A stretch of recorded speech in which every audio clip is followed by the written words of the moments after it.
हे students, कैसे हैं आप सब। उम्मीद करती हूँ आप लोग अच्छे होंगे। आज आपकी वर्कशीट नंबर 34 आई है। इसे अच्छे से लेबल कीजिए, डेट डालिए, क्लास, सब्जेक्ट, अपना नाम, अपने टीचर का नाम लिख लीजिए। अब हम लोग पढ़ने वाले हैं ईश्वर से अनुराग। ठीक है, यह लिखकर प्यारे विद्यार्थियों, प्यारे बच्चों, विभिन्न दार्शनिकों ने भक्ति के बारे में अलग अलग विचार दिए हैं।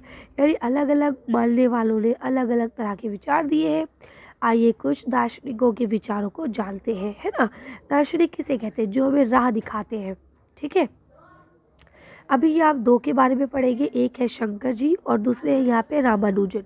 ठीक है, तो देखिए क्या लिखा है। शंकर क्या कहते हैं? शंकर का जन्म 8वीं शताब्दी के केरल प्रदेश में हुआ था। वे अद्वैत अद्वैत का समर्थक थे। क्लियर है, आगे चलते हैं। अब ये अद्वैतवाद जो है ये क्या है के अनुसार जीवात्मा और परमात्मा दो परम सत्य हैं। ठीक है, इंसान की आत्मा और परमात्मा यानी ईश्वर दो सत्य हैं और दोनों एक ही है। ठीक है, और उन्होंने ये शिक्षा भी दी कि ब्रह्मा जो है, जो एकमात्र या परमात्मा सत्य है, वे निगुण और निराकार है। और आज सब लोग इसी चीज़ को ही ज़्यादा मानते हैं कि जो भगवान है वो उसका कोई आकार नहीं है ना, और ना ही उसका कोई स्पेशल गुण है। देखिए, अगर आप राम जी को मानते हैं या शिव जी को मानते हैं तो हम ये मानते हैं कि ये भगवान जी के भेजे हुए दूत हैं, है ना।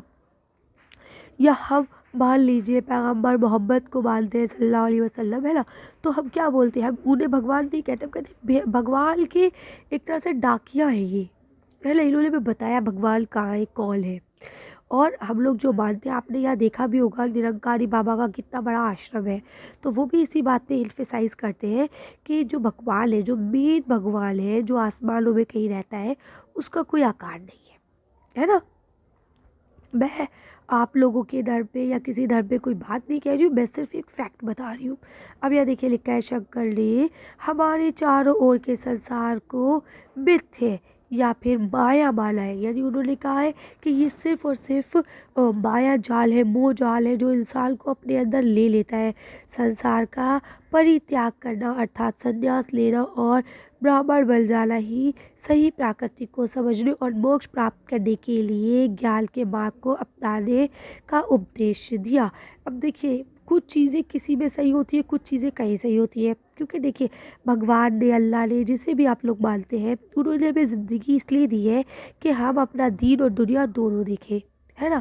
तो इसका मतलब ये थोड़ी ना अगर हम संन्यास ले लेंगे तो हम दुनिया से हट जाएंगे, फिर हम पढ़ाई लिखाई किसी भी काम में इंटरेस्ट नहीं लेंगे, है ना। तो इन्होंने खैर ये कहा कि आप जो है दुनिया से दूर हट जाए, त्याग ले ले, संन्यास कर ले, और वही ईश्वर की राह पर चलने का सही मार्ग है।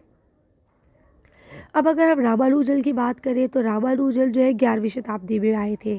ठीक है, ये भी तमिलनाडु में पैदा हुए थे। ये देखिए 8वीं शताब्दी में केरल में हुए थे और ये तमिलनाडु में हुए थे।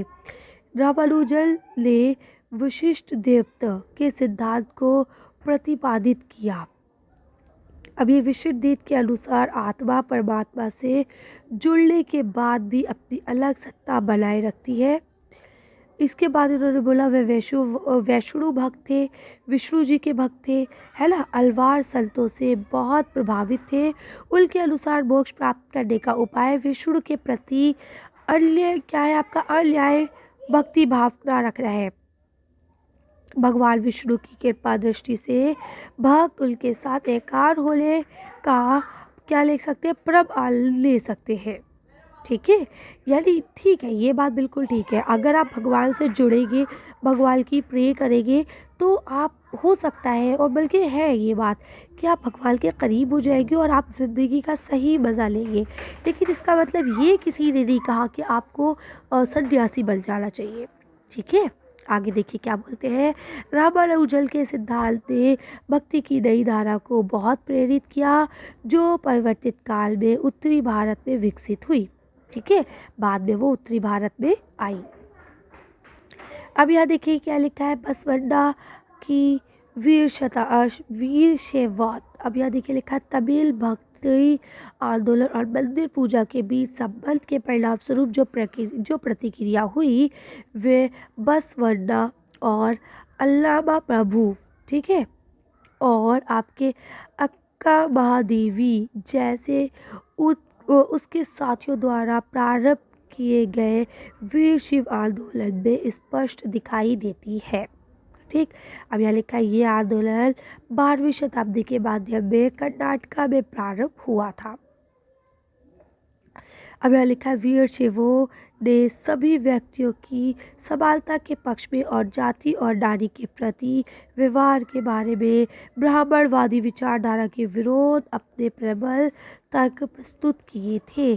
ठीक है, यानी हो सकता है उस ज़माने में जो जातिवाद है उसको ज़्यादा जोर दिया जाता हो कि तुम इस धर्म के हो, तुम इस जाति के हो, है ना, या औरत है, महिला है तो इसको किसी तरह का कोई अधिकार नहीं है ना। तो इस चीज़ को हो सकता है उन्होंने दिया हो, तो इसीलिए उस पर उन्होंने विरोध किया हो, अपनी विचारधारा को प्रस्तुत किया हो कि नहीं ऐसा नहीं है, सब बराबर है।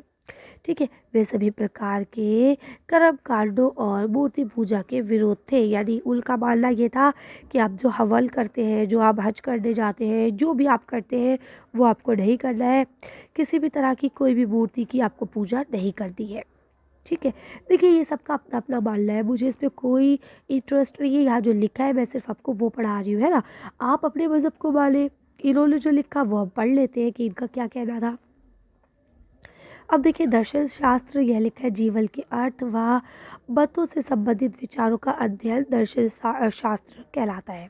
ठीक है, जिसमें हम मतों से संबंधित और जीवन का क्या अर्थ है इससे बारे में बात करते हैं, इस पर चर्चा करते हैं, वो दर्शन शास्त्र कहलाता है। अब दार्शनिक किसे कहते हैं? कहते हैं दार्शनिक शब्द फिलोसफर्स शब्द से आया है, जिसका अर्थ है ज्ञान से प्रेम करने वाला। ठीक है, कर्म कांड का मतलब देखिए यहाँ लिखा है पूजा यज्ञ आदि से संबंधित धार्मिक कर्म, ये सब आपको नहीं करने हैं इनके अकॉर्डिंग। अब यह देखिए आपको गतिविधि दी गई है, शंकर और रामानुजन के विचार के बारे में कुछ और पता लगाने का प्रयत्न करें। तो ये गतिविधि है, ये आप लोग करेंगे नेट से, ये सारी चीज़ें अवेलेबल है, आप वहाँ से देख के कर सकते हैं।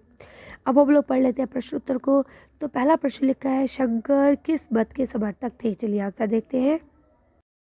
तो देखिए अब आप इसका आंसर यहाँ से लिख सकते हैं कि वे अद्वैतवाद के समर्थक थे। ठीक है, अब लिखा है रामानुजन किन से बहुत प्रभावित थे? इसका आंसर देखते हैं। अब आप इसका आंसर यहाँ से लिख सकते हैं वे विष्णु भक्त अवतारों संत से बहुत प्रभावित थे। ठीक है, यानी विष्णु भक्त जो अलवर संत हुआ करते थे उनसे ही वो बहुत ज़्यादा प्रभावित थे।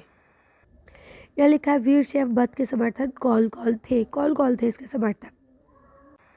देखिए अब यहाँ से आप लिख सकते हैं बसवन्ना और उनके साथी जैसे अल्लमा प्रभु और अक्का महादेवी वीर शैववाद के समर्थक थे।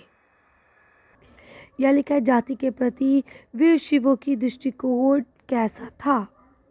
वे सभी मनुष्य की समानता में विश्वास करते थे, यानी उनके नज़दीक सभी मनुष्य क्या है? बराबर है, कोई जाति है ना, या फिर जो आपका स्त्री वाला उस ज़माने में भेद चल रहा था वो उसके खिलाफ थे। लास्ट लिखा अर्थवेदवाद जो थे और जो विशिष्ट वेद थे किस प्रकार से मिलते, ये दोनों आपस में किस प्रकार अलग थे?